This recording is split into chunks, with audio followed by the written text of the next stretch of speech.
It is a huge honor for me today to be podcast interviewing Lorraine Guth.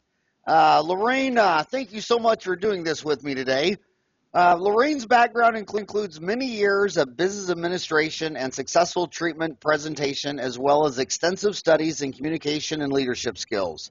In the last 8 years as a practice management speaker, Lorraine has enjoyed learning and laughing with thousands of dental professionals across the U.S. and Canada and Sweden. Her presentations are known for offering easily implemented, simple solutions for enhancing the new patient call, treatment presentations, and systems implementation. One of Lorraine's specialties is assisting business owners in managing difficult or conflictual conversations with team members and patients. Recently, one attendee was thrilled when she was able to go back to the office and in the next week convert a patient to schedule and complete a case, including multiple crowns, even though her practice did not participate with the patient's insurance company. Lorraine, thank you so much for accepting my invitation to do this today because, the bottom line is dentists go to school 8 years and learn math, physics, chemistry, root canals, fillings, and crowns, and then they graduate and realize that pretty much all their problems are going to be dealing with the other 7 billion talking monkeys on this planet, whether they're patients, staff, employees. I mean, I've always said that the other people are the best thing about your existence on Earth, and they're also the worst thing about your existence on Earth. I mean, people are they're just complex, aren't they? They're very complex. And what I see is dentists have multiple issues going on every day with their patients and their staff. And what they usually do is just go in their private office and shut the door because they know if they shut that door, everything will take care of itself. Is that true? Well, that would be wonderful, wouldn't it? That would be wonderful. That'd be great if it worked in child rearing as well. Oh my gosh! I tell my 4 boys every time they're the hardest job I'll ever love. I mean, so bottom line is, what is your assessment of dentists? Do you think they're well equipped to deal with people issues, whether it's dealing with patients or staff, or do you see a little improvement needed or a lot of improvement needed? I think we all need a lot of improvement. I think dentists have a very difficult job, Howard. I mean, you have the clinical side of dentistry alone is enormous. With the clinical side, you have systems implementation, you have clinical processes involved in that, and then you have to deal with people's emotions all day. You have the patients, you have the team, you have your own personal baggage that you bring in the door. I don't. Well, I've heard that. I don't. I know. My ex-wife says I'm perfect. Well, it's just tough. And, when we survey dentists and we ask them, like, what is your biggest headache? 80% always put, staff, 80% staff. And then number 2 would be the batshit crazy patients. Right. And they never say, well, what sealer do you use during a root canal or what's the square root of 4? They never have a science or a math question. It's always the people. So where do you want to start? Do you want to start talking about staff or patients, or where do you want to begin? Let's start talking about staff. Okay. And my first question on the staff is, who's the craziest? The dentist, the hygienist, the assistant, or the receptionist? Line them up in order of most insane to least insane. Who would be number 1? Is it the dentist? I think we're equally crazy. we're all equally nuts. I think what happens is in a practice, in any organization, you get a whole group of people that come together. And they come together with different ideas or understandings about what's appropriate in how you work together and how you problem solve. It's interesting. I'll ask you, Howard, do you think you're more connected to people that you disagree with or with people that you agree with? Gosh, agree with. Right? It feels that way, doesn't it? Yeah. But really, if you really care about somebody, you learn to disagree with them well. And if you look at organizations that grow in a synergistic way, in an exponential way, they learn how to disagree well, and they learn how to come into alignment. In fact, I bet, just from what I read of your book and what I've seen of you, you have a group of people that work for you that are comfortable disagreeing with you. Oh, yeah, absolutely. Right? I mean, I've said for 30 years that 95% of all my ideas get rejected, and they counter. It's not 95%. It's only 80%. So there is this we need people around us that we can effectively disagree with and come into alignment. You still have to have a leader in the organization. So we need to learn how to have differences together. We need to learn how to have conflict together effectively. So now you think about it, you bring people into an organization with very different viewpoints. I'll give you an example. When I grew up in an Italian household. So I don't know if you're familiar with that. So you talk with your hands. How come we can't see your hands? We were loud, right? And so in fact, we had 6 kids. So we had 8 people around a dining room table, all trying to talk at once. In fact, polite table manners were don't interrupt the other person and point at what you want. And I found out when I went out in the world that it was not polite to point across the table. So we have different viewpoints. When I'd come home sometimes, my father would say things like, "What'd you do? Come here. What is this about?" And then he'd say, "Give me a hug. I love you," right? And so I understood that direct confrontation when I grew up meant love. But my next door neighbor, Maggie, her father always spoke like this. And he was very monotone. And when he expected you to do something and get it done right now, he'd ask you in a question, "Would you mind?" And so coming from my family, I ignored those things. I didn't know they meant anything significant. So I'd go over there, I'd get in trouble for not responding to Bob, my friend's father's instruction. She'd come to my house when my dad was expressing himself loudly, and she was scared to death. So I think it's just a good example of how we have these different expectations about what is appropriate and how we communicate. And in practices, I think we need to talk about that a little bit more. It's interesting, I had one assistant that was really having a tough time working well with her boss, who was an excellent surgeon, a demanding surgeon, and he should be. And he had some kind of look he made when he was frustrated, and of course the patients were under. And as soon as he made that look, she stressed so much she couldn't think, which is the worst thing for a surgical assistant to do when they're working with a demanding surgeon in a complex procedure, right? So, I think one of the things I see in these organizations is we all need to get better at understanding what are our standards and how we work together and how we communicate, what's acceptable, and also understanding that the way you were brought up isn't necessarily the right way. Just because maybe your boss is more direct doesn't mean that's bad. It just is. Does that make sense? Absolutely. It just is what it is. Right. And you're right. Everyone comes to the table with a lot of baggage. And you started with dentists have a very tough job because I miss the little deal. My dad owned a restaurant. People are so happy when they go to a restaurant. They're about to eat a bunch of food. And they're just the opposite when they come into a dental office in pain and have to get a shot and give you all their money. Right. They're wired out and they're not at their best. And I think, you can also look at different personality types, the way somebody that's type A, that's more in control of their life, more demanding, the way they react to stress is probably much more directive than somebody that's more introverted and passive. And the way we ask for help is different. The way somebody that's type A and more direct asks for help is very different than Maggie, my friend, when I grew up. So that creates conflict sometimes. Sometimes I see, for example, team members who will categorize a patient as being a difficult patient to work with, and really they're not. They're just telling us what they need in the best way they can for the moment that they're in. And that's a compliment. When I look on Dental Town, it's got 50 different categories, root canals, fillings, crowns, whatever. But when we go to staff management issue, and I scrolled through those topics before I knew I was going to talk to an expert today, one of the most stressful staff management issues is the dentist thinks the overhead's too high and all this, and now the hygienist wants a raise.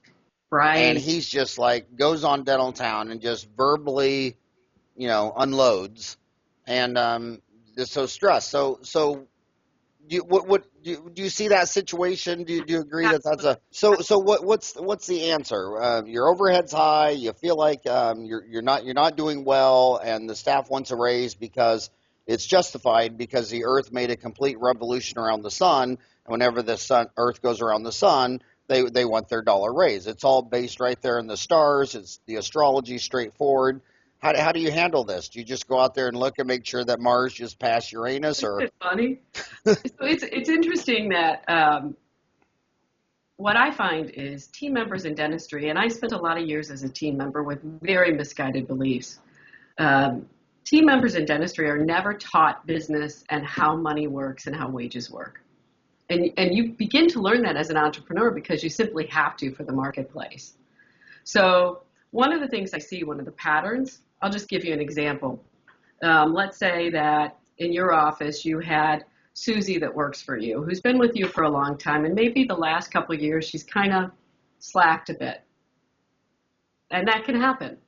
And maybe now you have Janie who starts working for you, and you bring her in at entry level, and she's just enthusiastic and really takes a lot on. And within a year, you're really happy with her performance, so you give her a $1 raise, which is far more than any other business would. Businesses give raises by percentage for a reason. We have to keep our overhead costs in line.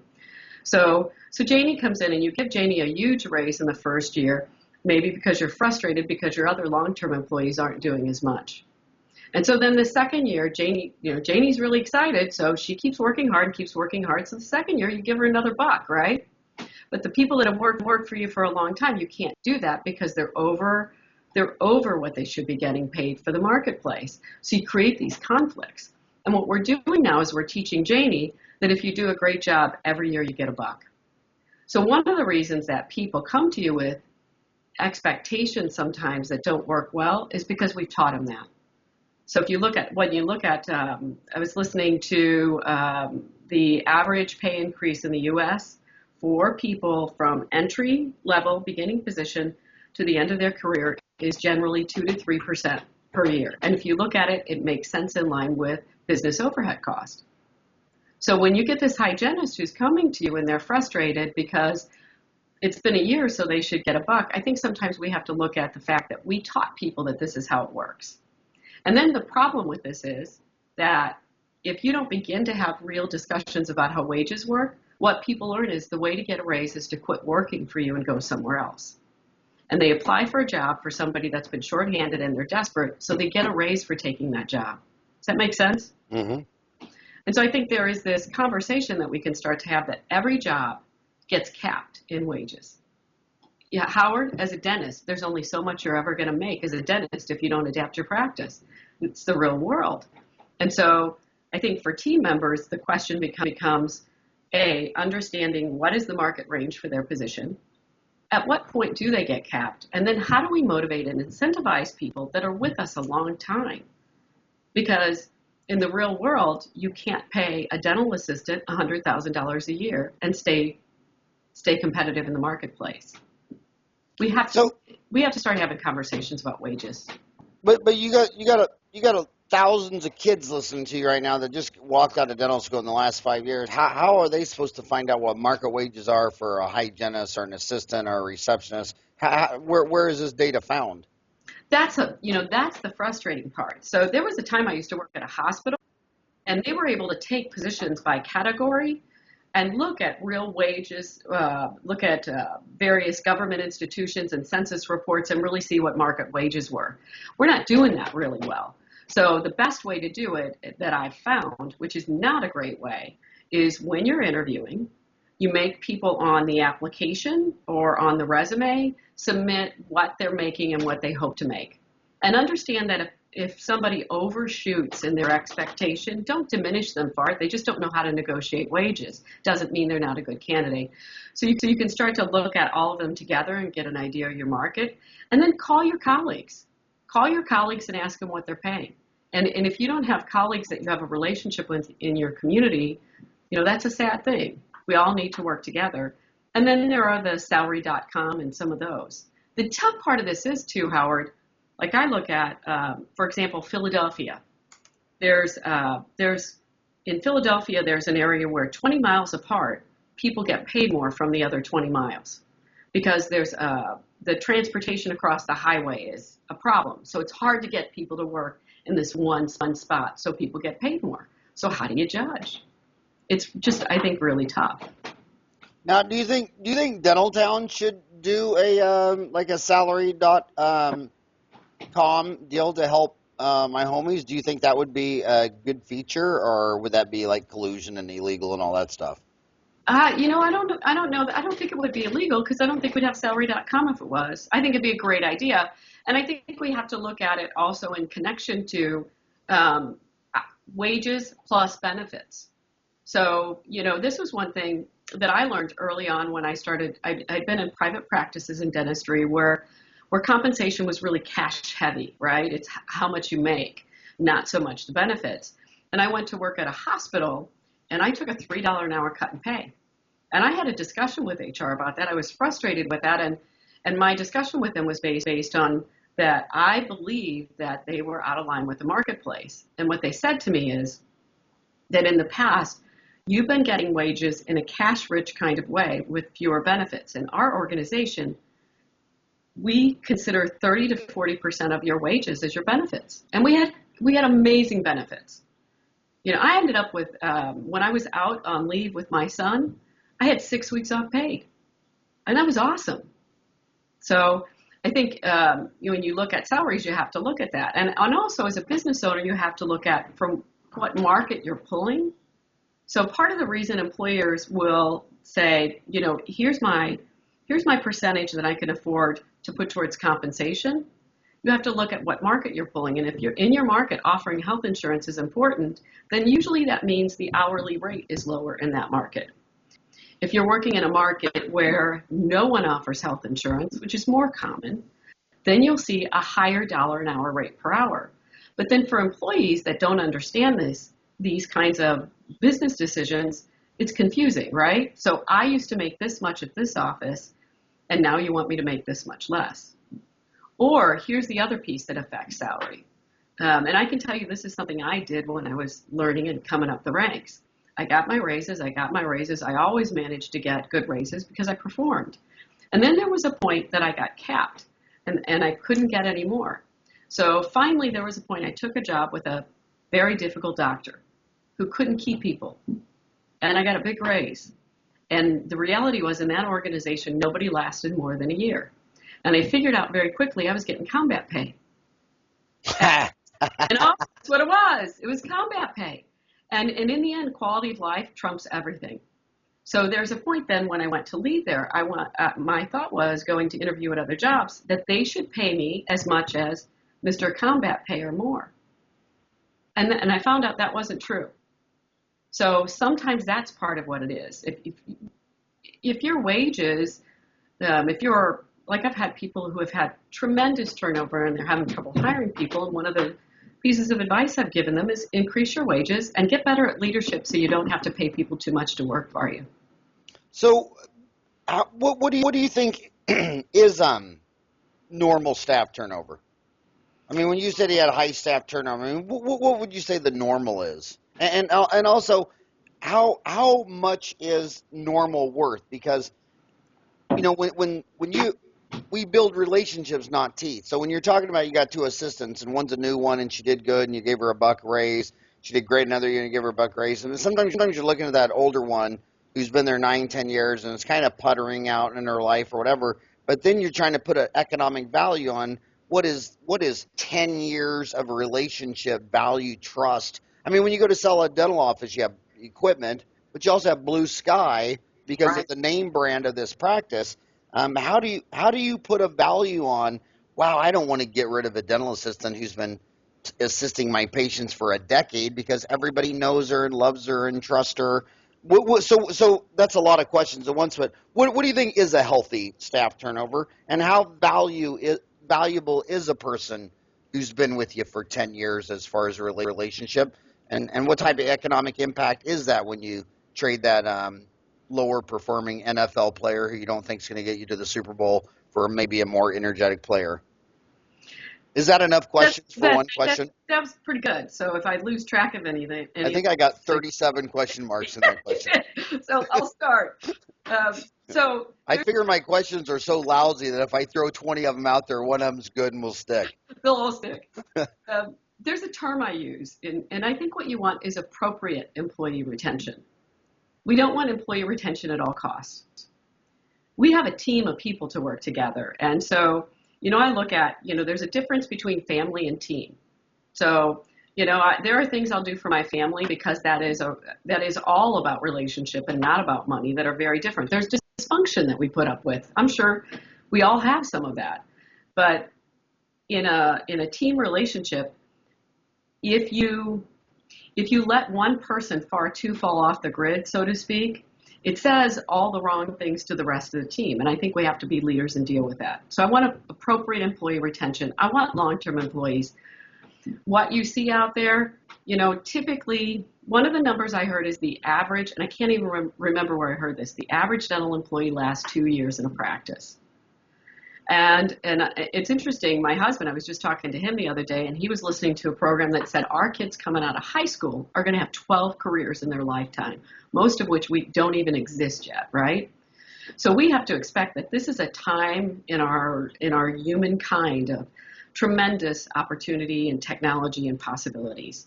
People are going to move more, and they're going to change more. So I would say if you're a dentist and you are having turnover every year all the time, and there's a lot of conflict, you have a problem. If you have people that are happy, that come to work, that perform and produce, and you have people that turn over for better opportunities sometimes when they're going to be stagnated in your practice, I think that's okay. I mean, we need to invest in people, but sometimes there are people that are really star performers, and there's no way for them to go up in your organization. We have to accept that. I look at, I like seeing a range in a practice of anywhere from, 1 or 2 years to 10, 15, 20 years. I like to see a mix. One of the things that happens, it's interesting, not long ago I was helping someone who had the same group of people that had worked for them for 25 years.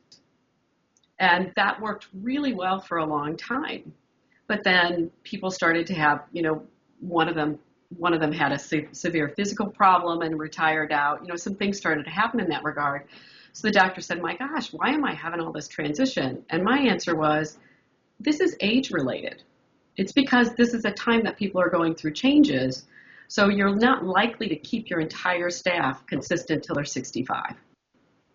At what age do you recommend taking your assistant to the vet and having her put down because she's just too old?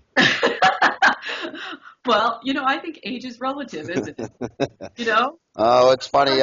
My dental assistant's been with me 28 years, and what's going to take her out is actually all of her softball injuries. I mean, I've been begging the woman for 5 years to quit playing softball. She's not going to have a job-related injury. It's her the softball's gone.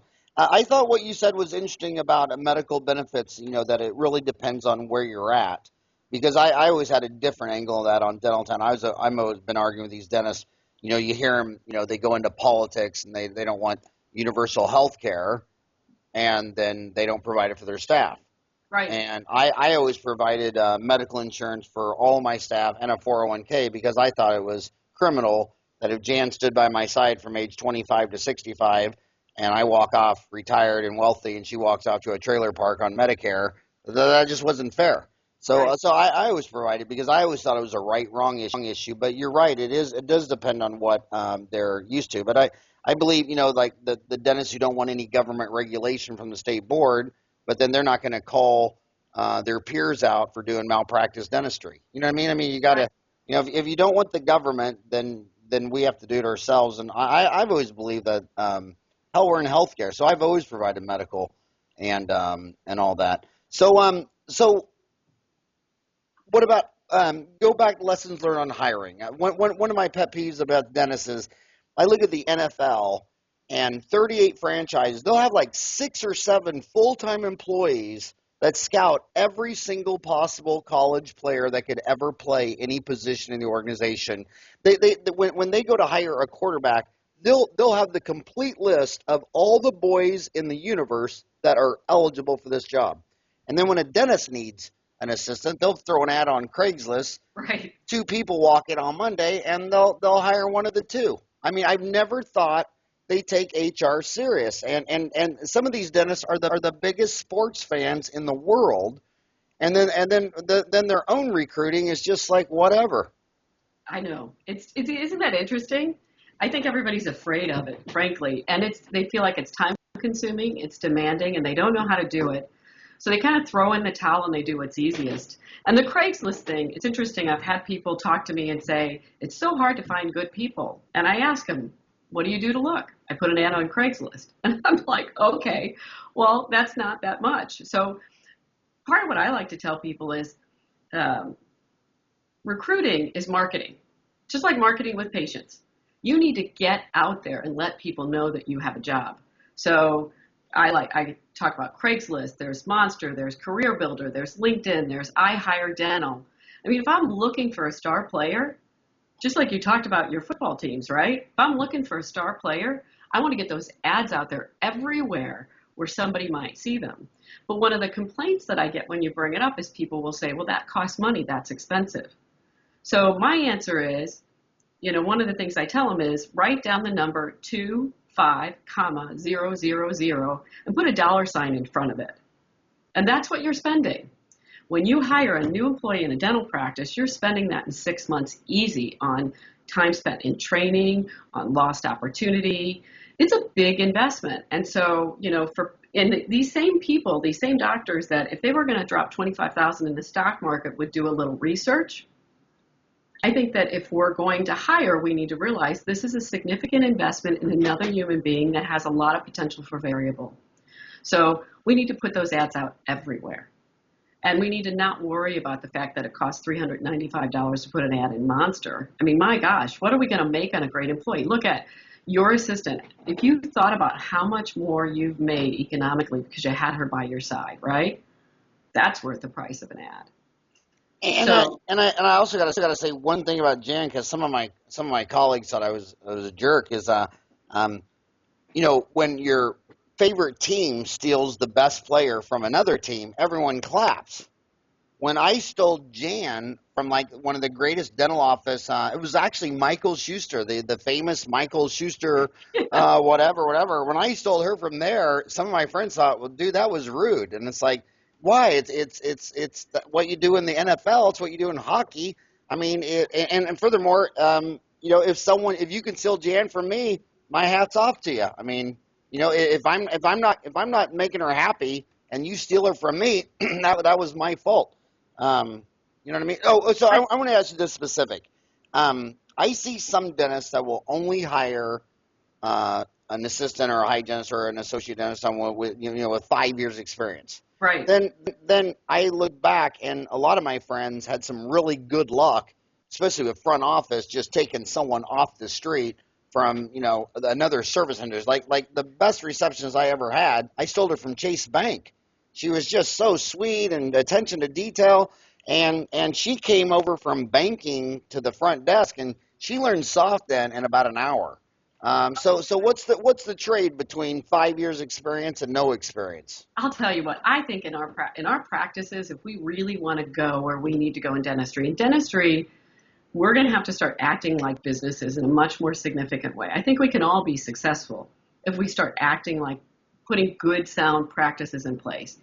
And so this, I can only hire somebody that has dental background. There are great people out there. And so when I talk to people about hiring, I let them know you're hiring two things. You're hiring behavior and you're hiring skill set. And I want you to think about it. What's easier for you to teach a person in your practice, Howard, behavior or how to set up for a composite? Behavior.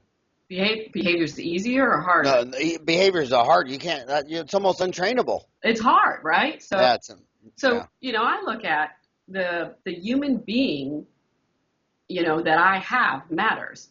And I want to hire people I want to hire people, number one, for not what they already know, because that's history, right? So you could take two candidates and you could have one candidate that doesn't have as much of a knowledge base and they could be a better candidate because they learn better. So I care about what you know, but I care about how you learn. I care about how you learn under stress. I care about, can you take feedback? Can you take critical feedback and go on and let go of your own emotional needs and focus on the patient and problem solve? So I think letting go of this whole idea of we need somebody that has dental background. And if you look at it, it's interesting. I was at dinner with a client one night, and the hostess and sort of, I think, manager of this restaurant was fabulous, right? Just unbelievable. And this was a very nice restaurant. And I said to him, give her your card. You need somebody, give her your card, have her come in and interview. And he said, but she doesn't know dentistry. And I said, but look at her running this restaurant. She's able to get all of these people with different backgrounds and look at how consistent this place runs. And I bet she knows whether the place was profitable at the end of the day. You know, so, and she'll be thrilled to find out that if she works with you, she doesn't have to work Christmas Eve or New Year's Day. I mean, so I think it's interesting. I look at when I travel the Marriott, when I walk in the Marriott and get this great consistent service at the desk where people, when you walk in, automatically know to look at you and make eye contact instead of looking at their computer. We need to start looking outside of dentistry. Dentistry is great, and I love having people that are experienced. But we need to be thinking in terms of hospitality services and sales skills. You know, at the front desk, when you're answering the phone, if you think about it, I have to, through a piece of plastic, convey value to somebody that's never seen us before. That's pretty powerful. Lorraine, you said she, and I noticed that, you know, when I got out of school, all the gynecologists were men, and now they're all women. We're seeing the same thing with pediatric dentistry. The pediatric dentistry graduating class of 2016 is pretty much all girls. It's all going girls. Right. But from 1980 to 2015, the United States lost about 50 million manufacturing jobs. And now for the first time in my 28-year career, when I put out applicants, I'm getting as many men as women. Is there anything we should be thinking about as dentistry is, and I see it, and I've read it in hospitals too. The hospitals, you know, it's a percent thing. So when boys used to only be 4% of the employees, you know, if it goes to 6, that's a 50% increase. So with an exploding population of males looking for healthcare jobs, any issues we should think about that, or is that really a non-issue? No, actually, and in fact, one of the things I'm seeing is I think some of the male dentists that I work with who've hired male assistants or male admin team members, they love it. You know, and I'll quote them, and I'm not saying that I agree or disagree with this because I don't want to be politically incorrect, but they say there's a lot less drama and I understand how they think, you know, and working around how a bunch of women problem solve is hard for me because I'm the odd man out. So, you know, to some extent, there's a leg up. And if you look at it, if you look at the jobs out there, being a dental assistant or a hygienist or a valued admin team member in certain areas pays really pretty well compared to a lot of the options. You know, and it doesn't require that you have a master's degree. So I think people that historically haven't looked in our industry are going to start looking in our industry more. You know, this is so politically incorrect that most people can't believe I'm going to say it, but I can believe I'm going to say it because this show is called Dentistry Uncensored with the most uncensored mouth in dentistry. But I've switched to an all-male dental office manager that used to run like 100 of the big box corporate. So massively too overtrained for my little office.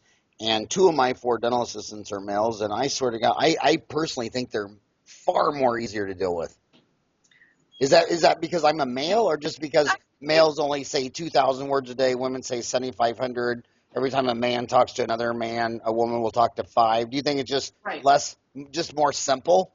I think there are gender differences. So, you know, people have different opinions on this. My opinion is men and women can communicate differently. We think differently. We sort differently. So, you know, if you look at it for a male dentist that comes in with all the responsibilities and all the details, to have somebody next to them that they don't have to figure out all day long, that's easier for them. I'm not saying it's right or wrong, you know, but it's easier. Well, you know, the data on monkeys is clear. I mean, a woman says, it's math. A woman says 6,500 to 7,000 words a day. A man is under 2,000. And on all apes and monkeys, every time a male monkey talks to someone, the woman talks to 5 people. I mean, that just makes a lot. Hey, by the way, you talk about 4-quad employee performance review. Can you explain that in detail? Yeah. So I think sometimes, you know, like I'll go into a practice and I'll hear an employer that's frustrated about employee issues, right? And how an employee is behaving and functioning. And one of the questions I'll say, well, let me see their performance evaluations.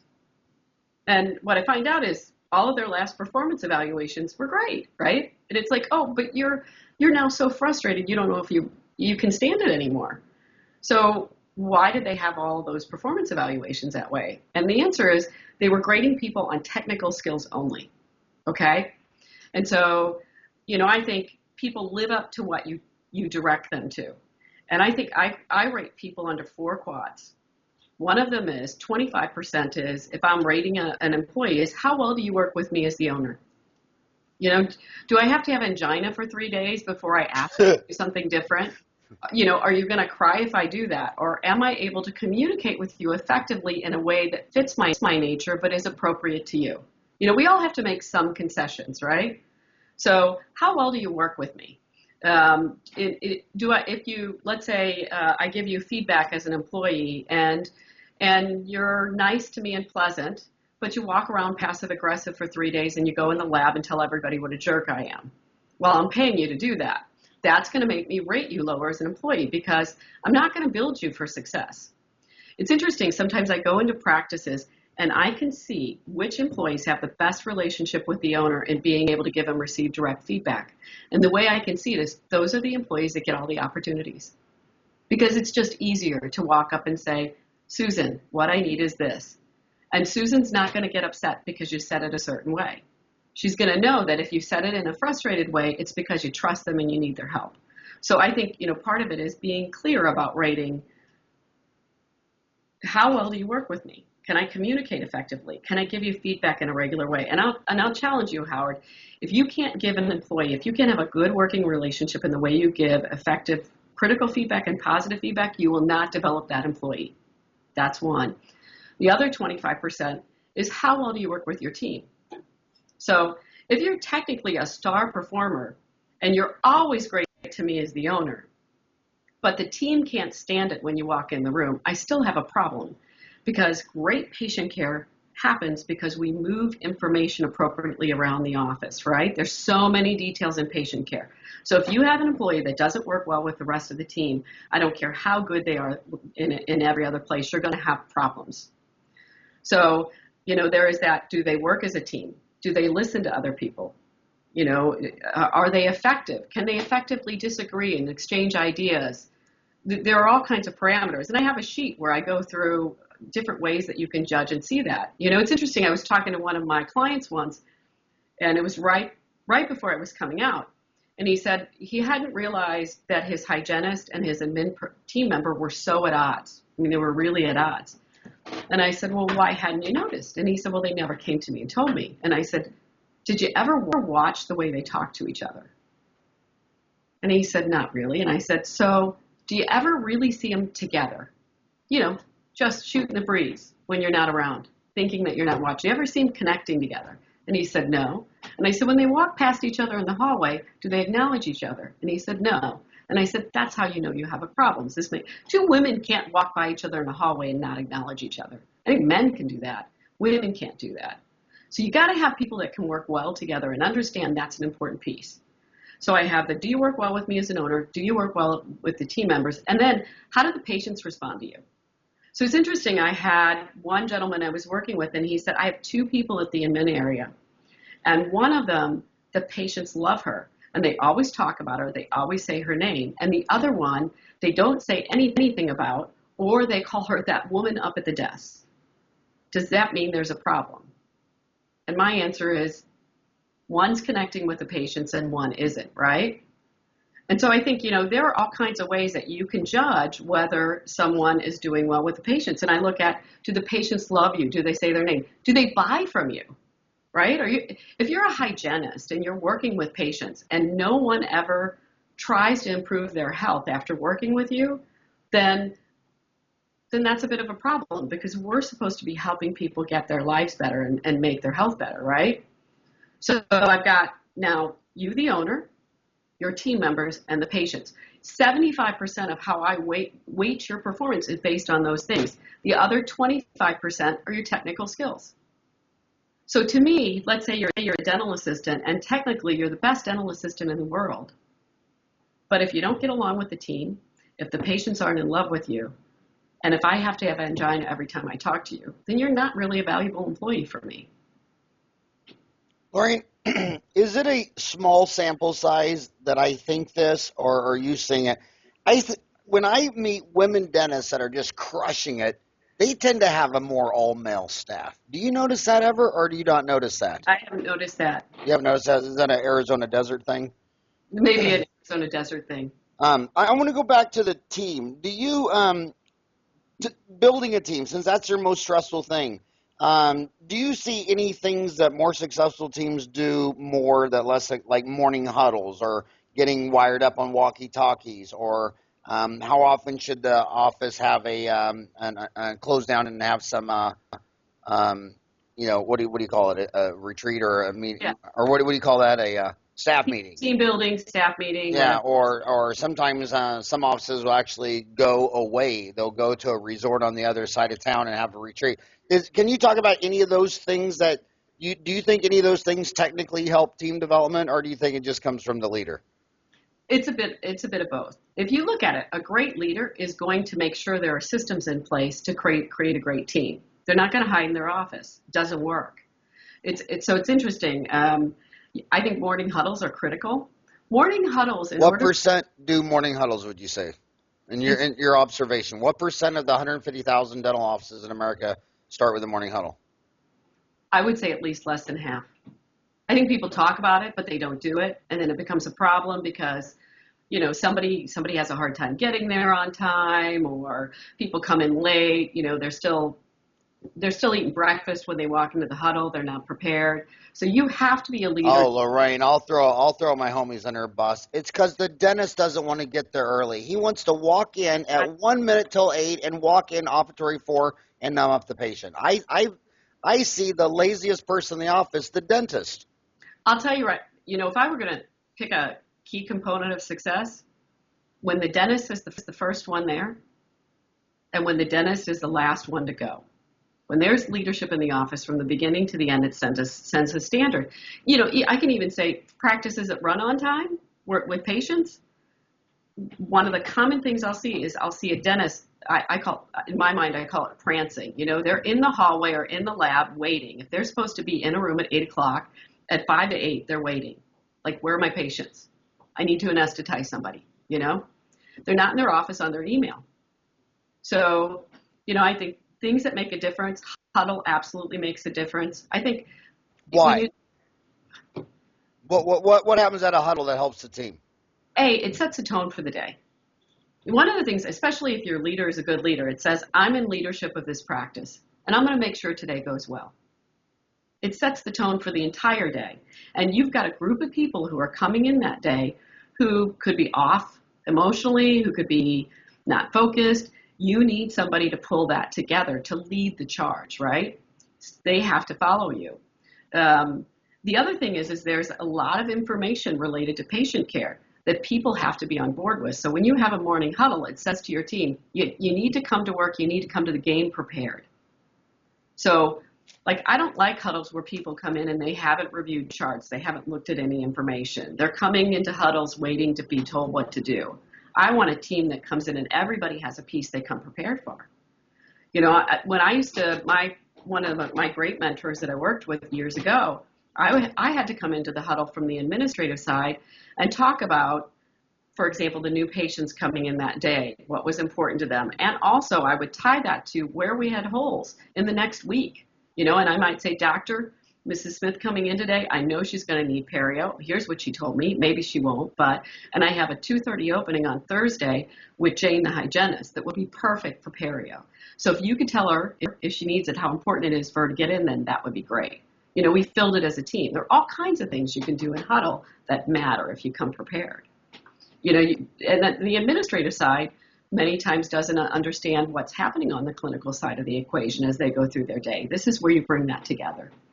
I like the way you talk about everyone showing up prepared. I mean, I've always thought that on a sports team, every single player either helped you win or helped you lose. There were just no average players.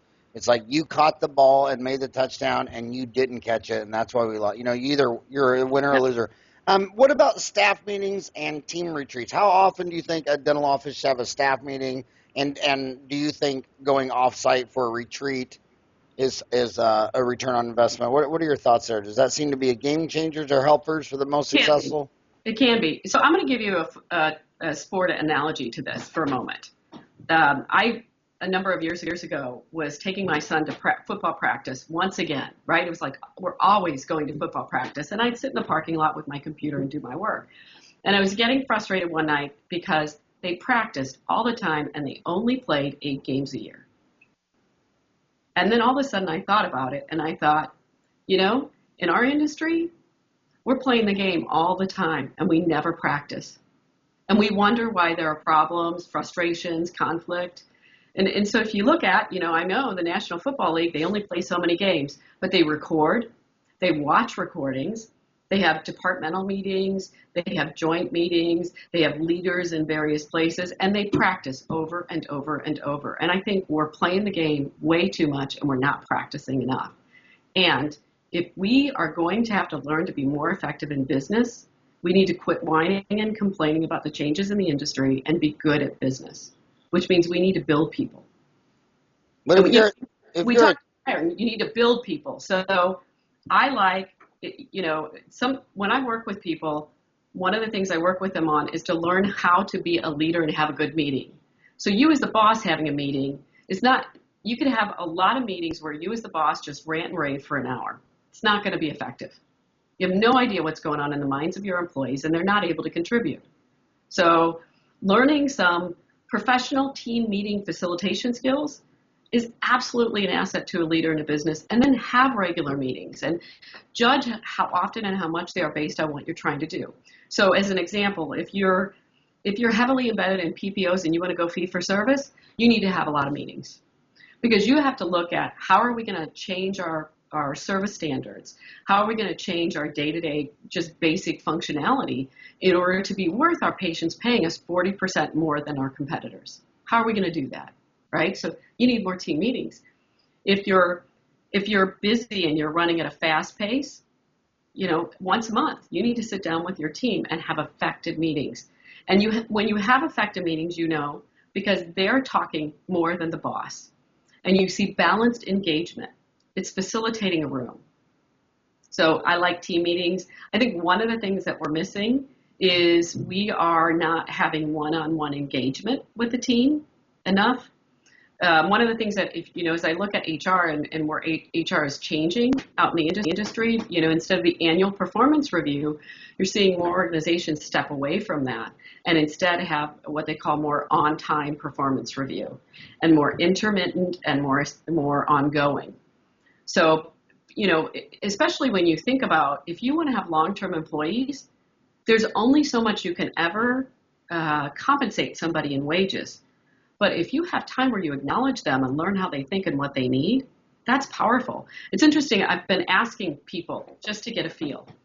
If you were entry level, mid-level, and you went to work at Apple Computers when Steve Jobs was alive, and let's say, Howard, you did a fabulous job that year, and I'm your boss, and I sit down in your performance review and say, you have a choice, Howard. You can have a 3% raise, or you can have 2 hours with Steve Jobs. What would you pick? 2 hours with Steve Jobs. Of course, right? I mean, how wonderful would that be to be acknowledged at that level, to be able to ask questions about your own organization, to be able to understand about your own organization.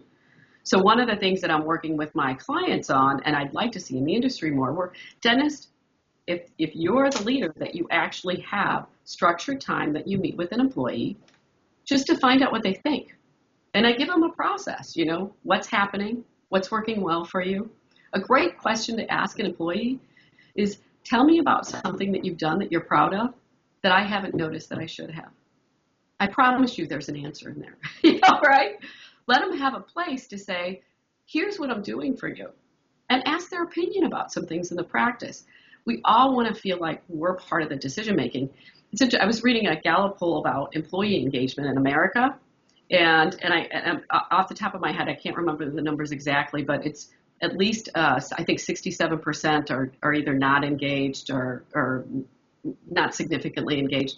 But out of the people in this Gallup poll that are engaged, most of them are leaders or managers. And if you think about it, leaders and managers get to give their opinion, they get to be involved in decision making, and they get to feel important. So I think if we want to continue to keep people long term in jobs where people aren't going to be the boss, we need to find a way to give them voice. So staff meetings, huddle, and one-on-one. That's not about a performance review where you're just telling them what they did wrong. And we need to learn how to give feedback effectively in an organization, we need to learn how to hear feedback. So, do you like any of the technological walkie-talkie things so that they communicate more all day? I do. Or I do, with boundaries. Some people put these things in place. Where I see walkie-talkies fail is people just decide to get them and they don't talk about it. And then what you have is you have people having conversations about stupid things over the walkie-talkie in a long-winded way. And that you'll see the doctor or the boss just say, this isn't working. And that's not the answer. Walkie-talkies work when you use them with guidelines. They're about something that everybody should know in very short pieces of information. And then they're fabulous. I think that there might be something around the corner with that new Apple Watch. You know, that new Apple Watch? Yes. I'm already starting to see some dentists talking about getting a message on their watch, your next patient's here, things like that. You said something about dentistry is changing. About going from a PPO to charging 40% more on a fee for service. What do you really think's going on? I mean, when I got out 28 years ago, half the patients just paid cash, credit card, check. The other half, if they had insurance, I would submit my fees every year. I would do the best dentistry I wanted. I would submit the fees, and the insurance would accept those fees and just decide what percent of that they would pay. Now I'm at the other end of this career, 28 years later, that's all gone, and pretty much all the insurance starts with, no, here's a PPO. And we see Delta doing this state by state. They'll do it in one state, another state, another state. And you can see with 19 Deltas that do about 20% of our industry. I mean, I think they do like 19 billion a year, and the whole industry is 103 billion. So now it's this is what you're going to charge for a crown. Work back from that. So what do you see? What percent of practices are what percent PPOs these days compared to when you entered this industry? And do you think it's really a viable business strategy to say we're going to ignore PPOs and just go fee for service? I mean, you're the founder of Guth. You call it Guth Dental Consulting? Mm-hmm. Did I pronounce that right, Guth? Yes. Guth dentalconsulting.com. What are people calling you up at guthdentalconsulting.com? What problems do you like to solve? But if they call you and tell you that 85% of their practice is PPOs and they're in Parsons, Kansas, do you say that's reality and we need to work back from that, or do you think that's a bad idea and you're trying to get them off it like it's a bad drug? It's different for different practices, and I think everybody wants something, right? So I heard I'll quote somebody, I won't say their name, but I heard him say, every dentist wants fee for service. They just don't want to take on the service part. And if you look at, they just want the fee. We just want the fee. And so, when you look at, like I'll look at the hotel industry, the Ritz-Carlton is known for certain things. People go there and they're happy to pay more. And the Ritz has really worked at creating a consistent service philosophy down the line so that you feel value in that.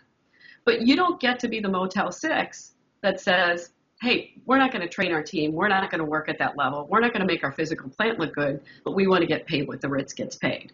So, I think it depends on a number of things. I don't encourage one way or another. And frankly, some dentists are just not going to carry the leadership required to create a fee-for-service practice. The numbers that you see out there in fee-for-service, what is truly fee-for-service now in the industry is 10 to 20%. I hear different things. And so what I tell my clients is, if we know this is true, if you want that, you've got to be in the top in every single way. And that's hard work. So you're going to work hard these days, whether you're fee-for-service or whether you're participating. It's just, what are you going to work hard on? And you do have to take location into account. And this may not be popular, but I have had a practice, I'll just say, that I've been to, and they absolutely wanted to go fee-for-service. And when I looked at the community and I looked at the physical plant and I looked at what the doctor was willing to do, I said, you'll kill yourself if you do it. What part of Detroit were you in? Yeah. Well, but it's true because, Detroit, when I got out of school, was 2.8 million people. Now it's 0.7. And at some point, You got to gravity. I know dentists that were in a small town of 5,000 that had one big plant that had 1,000 employees, and now the plant's closed. And they still want to be a cosmetic dentist, implantologist, fee for service. So demographics is real. Demographics matter. You know, I love what you had in your book, and I actually have to say, you call it uncomplicate business, right? Mm-hmm. But you really took a lot of complicated information and made it very simple to follow. You spent time on location. You had put very careful thought into location in relation to where you want to be. And I think that's an important piece now. You have to look at it. So it depends, you know. I see people who can go fee for service, but they're surrounded by a lot of people participating, which means you have to spend a lot more money on marketing. And to some extent, I think we got ourselves into this mess, you know. If dentistry had been more effective as businesses are years ago, there wouldn't have been the big scare. We wouldn't have had so many people flip into PPO dentistry, and so there wouldn't be as much of a market for it. It's interesting. I was at a business event with NSA, and there was a gentleman there that was talking about what makes businesses effective. This is not about dentistry, but he said great businesses understand that you have to get more business and you have to retain more business, and you have to do that every single day. That has to be where your focus is. And you look at everything you do and you think about, okay, here's how we need to submit insurance. And is the way we're doing it, will it get us more clients potentially if we do it this way? Or will it cause us to retain more clients? Are we doing it that way because it's convenient for us? And that's a question to ask. It's interesting, you know, I consult outside of dentistry with small businesses, and I see that tendency in small businesses because they know they're closer. It's hard to keep a business alive outside of dentistry. So they really do look at everything they do and think about, in the way I'm doing this, will it get us more business? Will it create more retention? We need to do that more. So fee for service, sure, people can do it, but you've got to really do it. You've got to have great leadership. You've got to spend time building team. You've got to train on service. You've got to create service protocols, and you have to market. And if you look at it right now, let's say you take a practice that's producing $1 million a year and they're participating. If they're in the state of Pennsylvania, they're writing off 40%. So they're spending $400,000 a year every year to be able to get those patients that they participate with. If you really want to go fee for service, you know, spend $100,000 a year in marketing. You can buy a lot of marketing for that. You know, invest in your practice, but you really have to take the leap. I'm really surprised you learned at the NSA, because usually the National Security Agency in Washington, D.C. does not talk about business matters. They clarify it's the National Speakers Association. Which is actually in my backyard. It's in Tempe. I'm in Phoenix. Yeah. It's next door. Where was that, out in Tempe, Arizona? Well, this was actually at one of the chapters here. One of the people they brought in. I love going to the NSA meetings because you get to spend time with business consultants that are working in so many different industries. And what you see is, you know, what's happening in technology is changing businesses in a significant way. It's going to change our business even more than people realize. So, and you get to understand what businesses go through out there that we've been shielded from. You know, I was talking to somebody from PNC Bank about 15 years ago, and they said at the time that they considered someone wanting to open a dental practice, they had a 97% chance of success. When I went to take my loans out to open my business, I sat at the bank with 5 people who told me that I had a 50% chance of not being in business in 5 years. And they would absolutely take my house. Was I sure I wanted to take the loan?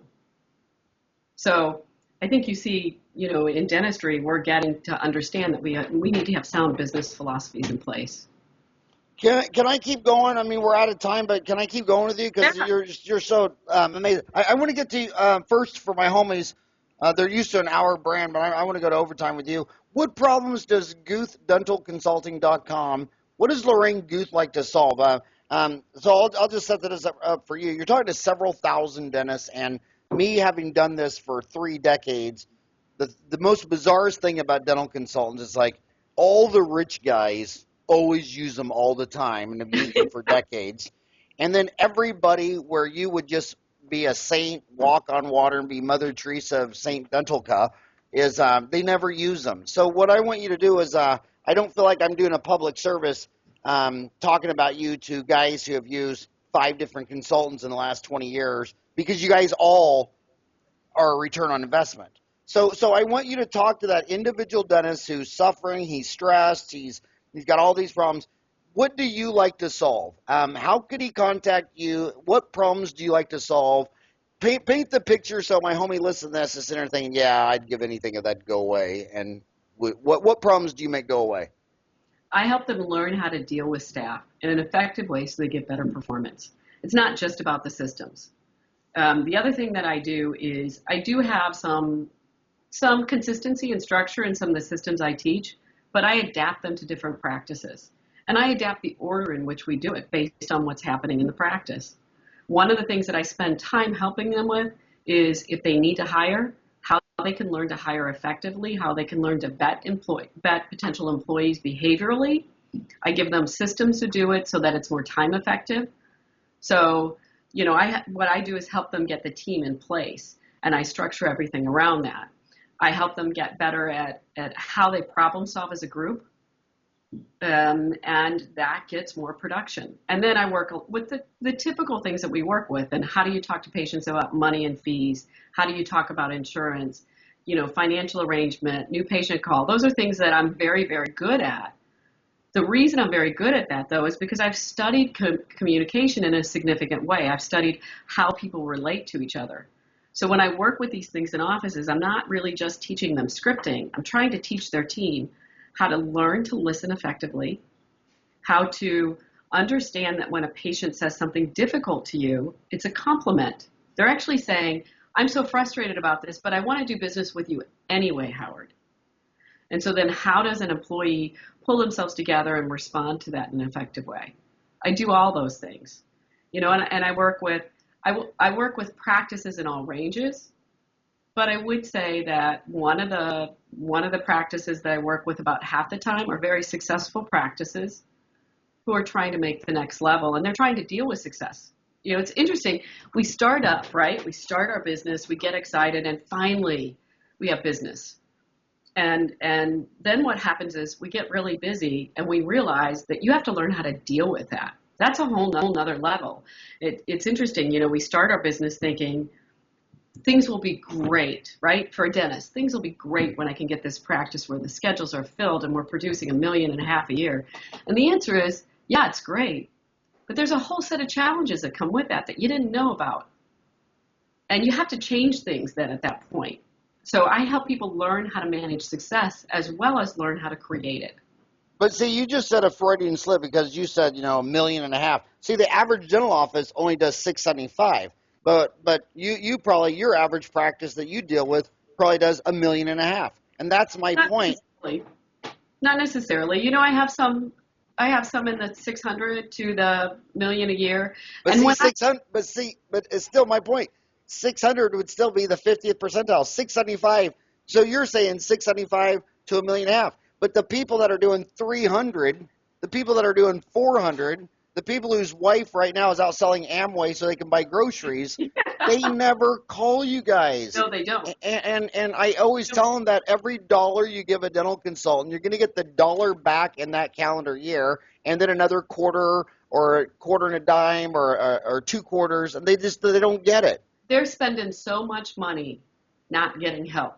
It's interesting. I know. What you see is the people that get past that do well, will say over and over, I really wish I would have done it in the beginning. And in fact, I will tell you, when I opened my business, the first thing I did was open a $60,000 line of credit, and I hired a consultant for $30,000. I had no clients. I had no business. I hadn't even marketed. And it was a scary thing to do. I'm absolutely convinced, had I not done that, you and I would not be having this conversation today. And the market is telling them that if they're suffering and they need to grow, they need to buy a big shiny toy like a CAD cam or a laser or an X-ray machine. And I always say that those are in the same category as if you want to buy a Porsche or a cabin or a boat, go buy it. I own all those things because I'm rich and I like to have fun. But they don't make you rich. You need to build your business. And they don't want to spend how much does it cost to hire Lorraine? Depends on what you're hiring me for. Well, So what's the range? Talk to it my homies. ranges. So what I do is I do a program where I have an initial visit. I don't sign people up for a year like some people do. I have an initial program, and that allows people to see if I can work with them, if I can really make things happen for them. So that visit could be anywhere from 6,000 to 10,000, depending on what we do. And I'm in your office for 3 days, maybe two, depending on size. I have time that I observe because you can't implement systems unless you know what's happening and unless the team will trust you. And you can't implement systems only from the dentist viewpoint. The team has a lot of knowledge about what's happening, and I need to find out what they know that's getting in the way, and I need to help them get that out of the way. So Um, that's the initial piece. And then I create a plan, just like you create a treatment plan, right? So we have a team training. Then at the end of it, I give them a 15, 20-page report of here's what you need to do to get where you need to go. And if I help you, here's how much it is. Or go try to do it yourself. That's okay too. So and what percent of your employees of your clients do you think get their money back and make money? How many of them? What percent would you say it was a return on investment? I would say the vast majority, at least 90%. But you also have to look at the way I have it set up. I come in with that first piece. And that's a qualifying piece. And there are times that I've done that. I've gone through the follow-up report with the doctor afterwards and said, here's what you need. But I don't think you should hire me right now to do that because here are the obstacles that you're not willing to deal with. And unless you deal with those things, I'm not going to be able to create a result. And it was interesting. I had one doctor that said, you won't take my money. And I said, no, because you'll be irritated. You won't get what you want. So if you really want these things to happen, here's what you have to adapt. And without that, it's just paper. I just wish I wouldn't have been born in 1962. I wish I was born in like 2162. Then you wouldn't have any staff. It'd just be droids. You know what I mean? I would just go in there like Star Wars. I had a CP30 and R2D2 and just all droids programmed to be perfect like me. You know what, Howard? We need, yeah, we need this diversity. We need this challenge. It's if you don't have people around you that bristle you, that challenge you, you'll stagnate, right? I mean, we absolutely need to have that. We fight it. We don't like it. But one of the things I talk to leaders about is, I'll just ask you to think about this. For you, let's say, or let's just pretend, let's take a surgeon, right? An implant surgeon. The best surgeon in Arizona, best implant surgeon. And you're gonna say that it's Ralph Wilson. You are, aren't you? Aren't you? I agree with you. I like Ralph. I love their group. They are a great example. You know I'm very mad at Ralph Wilson, don't you? He's a local periodontist. He's got 5,000 posts on periodontics. He stole my hygienist and then married her. The nerve of it. Yeah, I know. She put in her notice. The next thing I know, she's living with Ralph and they get married. I still think he should return his wife back to me. Howard, she's in a better place right now. Oh. So how do you know Ralph? If you look at I've worked with their practice for about a year and a half. Yeah? So you come to Arizona? I do. Yeah. Right on. Yeah. I think they're a great example. You hear, and one of the things I have concern about in the industry is I hear this battle between corporate and solo and what's worse and what's better. And I think we need to cut that out. I think we need to learn. And if you look at some of the corporate entities, they work together to collaborate on what works, what makes us successful. And I think that particular group, I've seen such a commitment to providing great quality of care and using the resources of a group to enhance what's possible in that regard, to enhance training and ability. And when I look at the culture there and the people there, it's amazing. So, I think the funniest thing about corporate is, a corporate dental office will come in and all these dentists will all freak out and everything. Well, they got the same issues everybody else is. They're having patient turnover. They're having staff turnover. I mean, who cares if the dental office across the street is corporate or a private group practice or whatever the heck? Everyone's dealing with the same with the same issues, and it doesn't matter how it's bundled. So how do people contact you if they got what's the best way if I'm listening to this and I'm thinking I want to talk to Lorraine about something? How do you like them to contact you? Email, phone, go to your website. What do you like? Whatever way works for them. My phone number, my business line is 636-273-9500. My cell is 314-304-3176. And I will tell you, I've had people I've never worked with call me at 9 o'clock at night because they just found something terrible, and that's okay. I can do that. They can email me at Lorraine, Lorraine, at guthdentalconsulting.com, or go through the website. It's whatever. What is that last name, Guth? Is that Scandinavian? It's German. Okay, G. Yeah, G. German. First thing I thought. Yeah, Guth. One last thing, and I'm sorry I got you on triple overtime, but two things. Sorry, I keep going, but two things. A lot of dentists sit there and say, you know what, I'm not going to deal with any of this stuff. I want to go to the Scottsdale Center and learn how to do, CERAC, and I'm just going to hire an office manager. Will that solve all my problems? No, they'll just be a recreation of your inefficiency. You'll just recreate yourself with somebody else. And so I think, yes, we do need to have leadership in our practices, and sometimes we need an office manager or business administrator. But I think you really have to look at yourself. And one of the things that concerns me is I see too many people that they know their practice isn't going well. So that's what they do. They go buy a CERAC, or they go get into some new program, or I'm going to place implants now, or whatever it is. Right. That's not your problem. So if you look at businesses that make it, if you step outside of dentistry, just businesses that make it, understand you can have a great product and go bankrupt very easily. You need to have a great product, and you need to run and lead your practice effectively. And dentists need to build leadership skills if they're going to be an owner. There's a phrase I'll give you real quick. This is one of the things one of my coaches said to me. They said, Lorraine, do you want to be an entrepreneur or an independent employee with a large checkbook and no controls?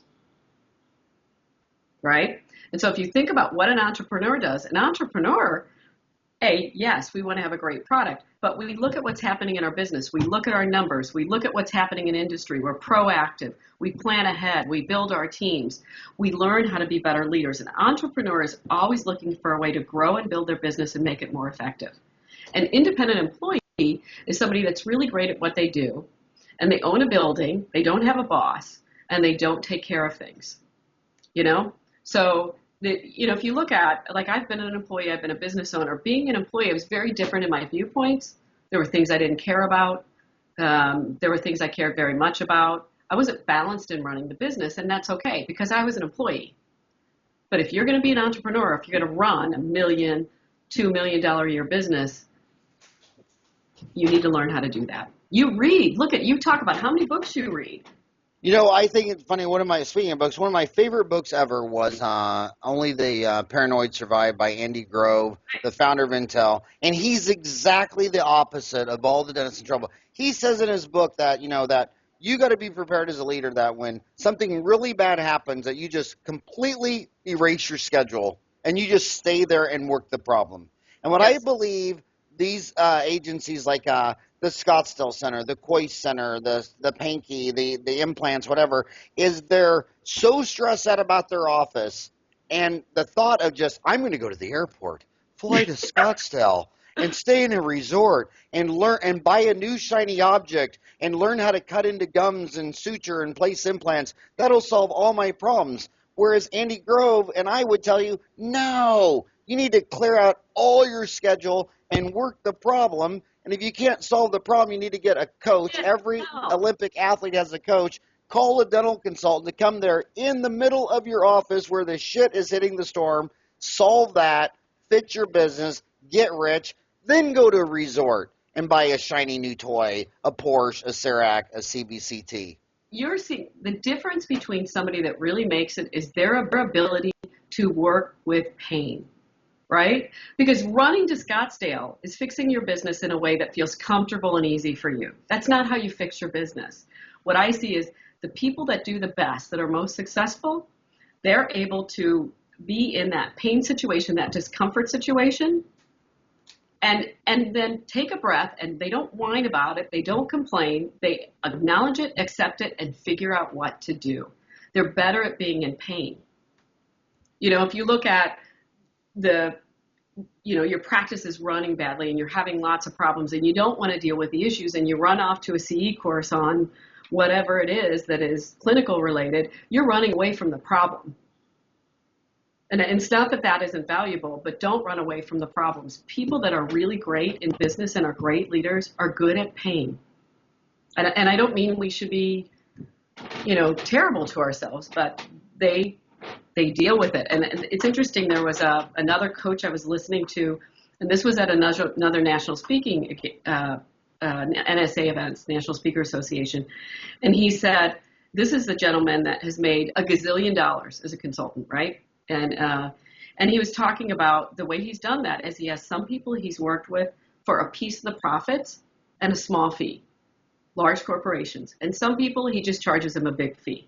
So there's a room of consultants there who are hearing this and are getting nervous because, like, for somebody like myself to go for a large corporation and dump my income for a year and take a risk that you're going to do things is a big deal. That's a make or break for me. So they're asking him, how do you decide who to take the risk on? And he said, that's easy. I listen to how they talk about what's happening in their industry, what's happening in their own organization, what the problems are. And if they talk about it from acceptance and problem solving and ready to do something about it, I charge them a small fee and I take a big piece of the profit. If they spend a lot of time whining, I charge them a big fee and I go on. Isn't that interesting? That is interesting. And last but not least, this is my 14th last question I'm sorry. of the deal is and we haven't even talked about this, but one of the ways you my homies would make a return on investment with you the most is you also are outstanding in training staff on treatment plan presentations and collections. And in our profession, when a dentist diagnoses 100 fillings, they only drill, fill, and bill 38. Hell, if they just took that from 38 to 45, you Right. would have been you would have been a five-fold return on investment. When you go into an office, what percent of them have a really well oiled treatment plan presentation and financial arrangement collection machine, which is just one of the foundations of a dental office? Very few. Now, Yeah. I would say that I do have some people I work with that are very successful. They bring people in because they know it's time to pay attention to things, not because anything's wrong. There's a feeling of, I'm going to work on my business when things are going really well because that's when I can make exponential benefit, right? So I have some people I go into and what they're doing is really great. We fine tune it. But the vast majority, it's not done well. And I think, one of the things I talk to people about in that is that, I think everybody has a listening battery. Like on your cell phone, you have the little battery, right? I see people come, when they come in the door of your office, they have that battery on their head, and it's not at 100%. You don't know what it is, but it's not at 100%. And then they go in the clinical area, and we talk and talk and talk and talk about things that they don't care about, and their listening battery's dead. And then we put them with somebody at the front desk, God forbid, at the front desk with a bunch of other people to talk to that patient about the finances for 3 crowns. It doesn't work. So, we need to look at how we facilitate this whole process in a different way. And very few people do it well. And what do you think would be a better return on investment for a dentist? To have a consultant come in and fine-tune their treatment plan presentation and financial arrangements, or to go take a course in sleep dentistry or occlusion? Treatment plan.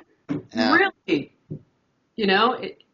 and you need to have people around you that force you to do those kinds of things, Yeah. But Well, hey, Lorraine, we're out of time, and we went 18 minutes overtime because you're just that damn amazing. But seriously, thank you for all that you've done for dentistry. Thank you for what you've done for a lot of my friends.